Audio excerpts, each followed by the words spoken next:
Welcome to Sexy in Your 60s. This is a space for women 50 and beyond who are choosing to live with vitality, intention, and joy in this chapter of life and the ones ahead of us. I'm your host, Dvora Citron, registered nurse, National Board Certified Health and Wellbeing Coach, and Plant Strong advocate. On this podcast, we explore what truly helps women thrive in midlife and beyond through evidence-based health insights, real stories, practical strategies, and the deeper sense of meaning that makes life feel rich and connected. I intentionally chose the title, Sexy in Your 60s. When I use the word sexy, I'm not talking about sexuality or how we're seen. I'm talking about energy, confidence, presence, curiosity, purpose. Sexy is how you feel in your body. Sexy is how you move through the world. Sexy is knowing who you are and choosing how you want to show up. I believe this stage of life isn't about winding down. It's about waking up. Not in your 60s? You're still invited to join us. Each episode is designed to support you not just in how you live, but in how you feel in your body, your relationships, and your life. I'm so glad you're here. Let's begin. There's a student I think about sometimes. I was at work in my school nurse office at the high school. It was a normal Friday, nothing special on the books. A couple of students rushed into my office looking for me. They told me there was a girl in the bathroom and that she wasn't breathing. I didn't stop to think. I ran to pull the Narcan off the wall, got on the walkie-talkie, and started directing. Meet me at this location. Call 911. I was moving before I had even processed what I was moving toward. When I got there, she was losing consciousness. I administered the Narcan, and I kept her awake. I stayed with her until the paramedics arrived. She was okay. I'll tell you one more thing about that day. I was on day 5 of my prolonged fasting mimicking diet, running on less than normal. I was hungry. I didn't care. I didn't even notice. That was the job. I knew what to do, and I did it. Here's what I want you to understand about that moment. It didn't start there. When I first became a school nurse, I was terrified. I had been in a hospital for years, working in antepartum, postpartum, nursery, NICU, always part of a team. There was always a charge nurse somewhere nearby. There were doctors, other nurses, protocols, other people to turn to. I knew my role, and I was good at it. Then I walked into my first school nurse position, and I was it. The only healthcare provider in the building. Sometimes the only one in the district. Just me, a walkie-talkie, and whatever I knew. The fear was real. What if a student with diabetes went into hypoglycemia? What if a kid with a severe food allergy went into anaphylaxis? What if someone had a seizure? I knew what to do in theory, but knowing what to do and being the one who does it alone with no one to look at for backup, those are two very different things. I had imposter syndrome before that phrase was even part of the vocabulary. I spent a long time waiting to feel ready, waiting to feel like I belonged in that role. And then, over time, I just did. Not because I stopped being scared, not because I arrived at some finish line called competence, but because I kept showing up. Because the job kept teaching me.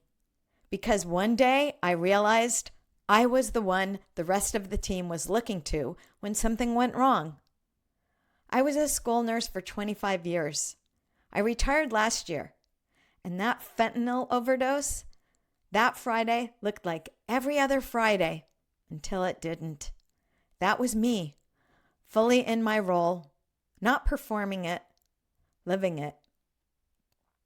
So that's who I was. Here's who I am now. I'm a health coach. I'm a blogger. I'm a podcaster. I'm building a digital course experience. I'm a brand new version of someone who has been doing this work, the work of caring for women and helping them thrive for decades. and I'm scared again. Not the same fear, but the same flavor of it. That feeling of starting at the edge of something that you can't quite see the bottom of. That imposter syndrome that doesn't care what you've already done. It just shows up fresh every time you begin something new. I know things now that I didn't know when I was a new school nurse. I know that this feeling is not a stop sign. It's a signal that something real is happening. It's the price of beginning. I started this podcast the way I imagine a lot of you have started things. My cousin Wendy, who had been one of my first coaching clients, nudged me. She asked, "When are you starting, Dvora?" And when I realized I had been waiting for it to be polished enough, perfect enough, ready enough, I didn't have a production team. I didn't have a clear roadmap. I just had the knowledge that if I kept waiting, it wasn't going to happen. So I zipped up my jacket, put on my parachute, and jumped out of the plane. It has been scrappy. It has been messy. It has been exactly what it needed to be. I'm telling you this because I think you know this feeling. You have done things, competent things that required skill and grit and showing up even when you weren't sure you had what it took. You have been the person in the room that other people relied on. And now you're standing at the edge of something new. Maybe it's a career shift. Maybe it's a relationship change. Maybe it's a version of yourself you've been circling for years, but haven't given yourself permission to step into. And some part of you is waiting to feel ready. Here's what I know. From 40 years of doing hard things, you don't get ready and then begin. You begin. And that's how you get ready. Who she is now is not who she was. And that's not a loss. That's the whole point. This is a 4-part series I'm calling a bridge. 4 solo episodes leading up to something I've been building for a long time. Something I'm going to tell you about very soon. Next week, we're going to talk about what gets in that way. Because I know it's not just fear. It's more than that. And I think you'll recognize yourself in that conversation.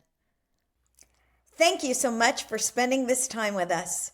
If today's conversation resonated with you, I invite you to take the next gentle step by downloading the Sexy in Your 60s Starter Guide, a free resource designed to help you reflect on what supports your energy, vitality, and sense of connection in this season of life. You'll find it linked in the show notes or at slant2plants.com/starter-guide. You can also explore more of my work, including health coaching, plant-forward nutrition, and resources for vibrant living at slant2plants.com. And for the ultimate transformation, join the Sexy in Your 60s coaching experience at sexyinyour60s.com. If this episode spoke to you, please consider following the podcast, leaving a review, or sharing it with someone who might need it right now. That's how these conversations continue to grow. Until next time, take care of yourself, stay curious, and stay boldly, beautifully sexy, exactly as you are.